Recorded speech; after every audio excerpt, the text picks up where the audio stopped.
Welcome to the Bible Forum. I'm Warren Sprouse. It's Sunday night. It's November 4th, 2018. We are 2 days from our midterm elections here in the U.S. of A. We have a new president. He has served the best part of 2 years.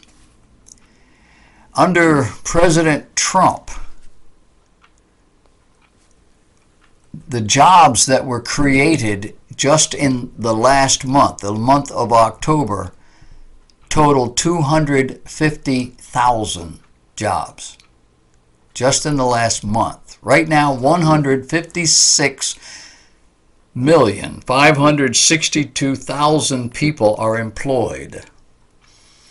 The current population is standing at just a little over 327.5 million. That was 11 o'clock Friday morning. About every 2 minutes it gets bigger. In 2016, there were almost 74 million children under the age of 18. I don't know what it is today. They haven't given me the statistic anywhere that I can let hold of, but it's probably a little bit more. The total number of children in the United States has grown since 1980. In 1980, there were 64 million children. But overall, it is a steadily decreasing percentage of the population. Currently, about 24% of the total population are young people. It is expected that in the year 2050, 32 years from now, the rate will be down to about 20%. In 1960, it was 36%. And that's as high as it's ever been since they've been keeping track.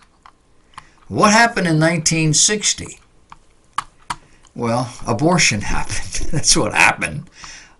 Beginning in the 60s, we started to see an increase, not just in abortion, but in birth control pills and other things. By the 1970s, we had a federal law that allowed you to kill your baby if you wanted to. In the United States, manufacturing is up 32,000 jobs. Hispanic unemployment is at an all-time low. Wage gains are the strongest in a decade. And the approval rating for this president stands at 51%. You do realize that most presidents never get 50%, and if they do, it's only for a short stint. Most presidents hover down in the 40s. The good ones, the bad ones go lower than that. And have you noticed the gas prices are going down? Here in the Charleston area, they've dropped about 25 cents just in the last month. Experts in the field are suggesting that it will go down another 50 cents, at least in many areas. They're currently 27 cents higher than they were last year at this time. And the reason for all of this, they're telling us, is that OPEC is pumping oil at an all-time high. Why? Well, because apparently the United States doesn't need Middle East oil any longer. And President Trump has ordered certain sanctions against Iranian oil. Sanctions that will begin tomorrow. And they have just been pumping their little hearts out until then. So don't look for low gas prices any day soon. I remember 25 cents. I remember how everybody screamed when it went to 26. But I also remember Jimmy Carter and the lines at the gas station. And then the odd and even days based on your license plate in the 1980s, I guess it was. The sanctions that the president has imposed means less oil, not more. And we're not geared up yet to compensate. We have more oil reserves than anybody in the world, but we're not there yet. So it's going to go up and down and back and forth, winter, summer, all of that, and get a little bit higher. Election Day is Tuesday. That's 2 days from now. The Washington, D.C. City Council is preparing to vote to lower the voting age in the district to 16 years, down from 18. Anybody want to venture a guess as to why somebody, a thinking human being, would do something like this? I don't like 18. I think it ought to be 21. Maybe it ought to be 30, given some of the young people I've seen.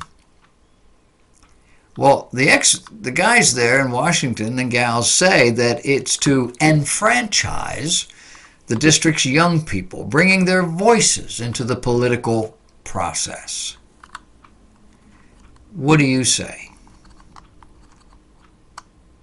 Michael Moore is reported to have met with the Pope recently.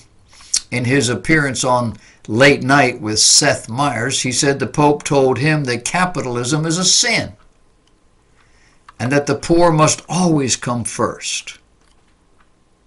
He said the Pope told him that he wants him more to make more movies. The report is that the Pope told him to go home and go back to work.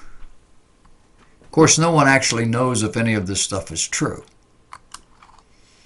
Well, why would the Pope think that capitalism is a sin? Capitalism, where people can exercise their initiative and they have the freedom and the opportunity to go to work and earn as much money as they can.